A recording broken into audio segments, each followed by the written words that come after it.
Hi everyone, welcome back to my channel. Today we're talking about triggers. So what are your triggers all about? Well, what do we mean when we say triggered? You might say something like, oh, that really set me off, or they really pushed my buttons. That's when you're triggered. When you're triggered, you react emotionally in a flash to something that happens in a situation that you're in, or to something that somebody does or says. And I think these triggers are really important for all of us to pay attention to, because these triggers, when somebody pushes your buttons or sets you off, really, to me, indicate that there is something inside of us that we still haven't really fully dealt with about ourselves. So when we are triggered, we react so emotionally that we're not even engaging our ability to think very well. The emotions are overriding our thinking function. So you may be able to calm down later, or it may stay in your system a while when you're triggered. But a lot of people react with some kind of a negative emotion. They may react with anger. They may react with depression or sadness. They may react by clamming up. All kinds of different reactions. Probably frustration and anger is what I'm most familiar with and what I see most often in other people. But it's that negative emotion that is the clue that there's something yet for you to discover about yourself. And I think it probably has most to do with parts of yourself that you haven't owned up to, or that you haven't accepted about yourself. These would be parts of yourself that are probably in your shadow. And so certain people will bring it out to you, in you. Now, normally, if I know the person really well and I trust them, it's less likely that they're going to trigger me because I understand their intentions. So for me, I can speak to this. I'm usually triggered when it comes about from someone I don't trust, or a situation where there are circumstances that I don't trust. So I think being triggered is a really great clue that it might be time for you to look at, like I mentioned before, maybe shadow aspects of yourself and go through a shadow discovery process.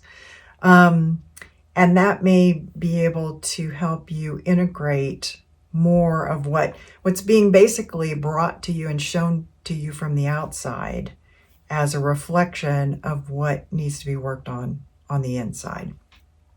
So for myself, I can tell you, if I'm going to be triggered, I mean, I'm better today than I was years ago, obviously. As we get older, we learn to deal with ourselves a little bit better. But still, there are times when I am driving in the car and I don't go into full-on road rage, but I can tell you that if there's something that's going to make me mad, it's the way other people drive.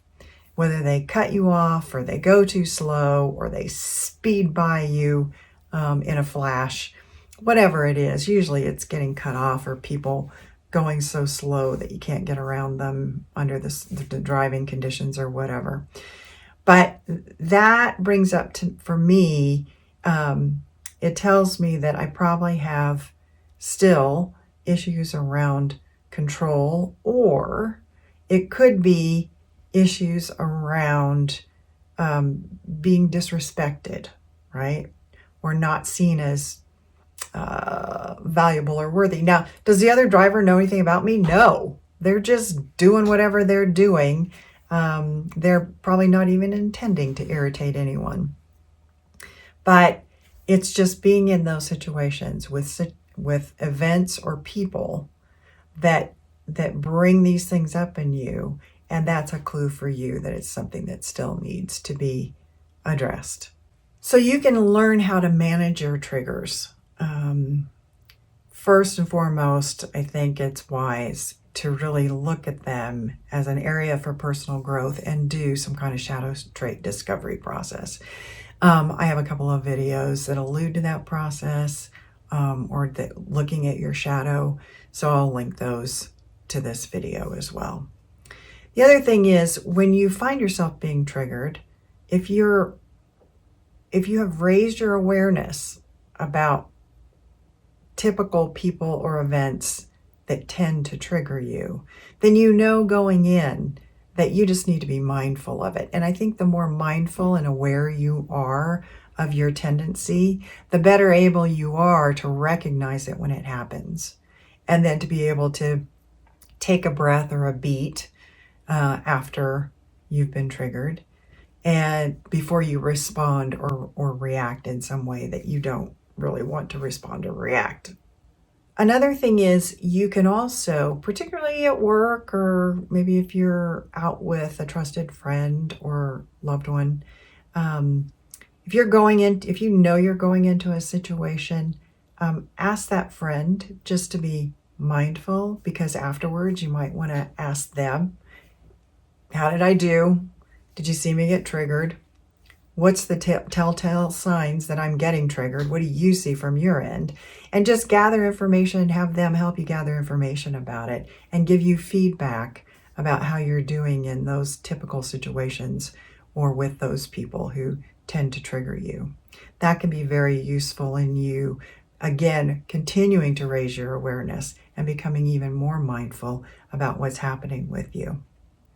And I think a big thing is to really realize that it's not about the other person or the situation.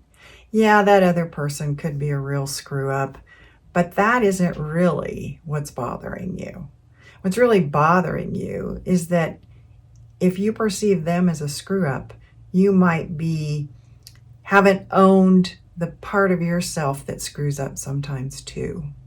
And so that could be really what it's about. It's always about you, that the outside world is merely reflecting back to you stuff that's going on inside of you that you may want to explore through your process of personal growth and development. So that's what I have to say about triggers today. Use them as good information about yourself that can help you to grow, to become a better person.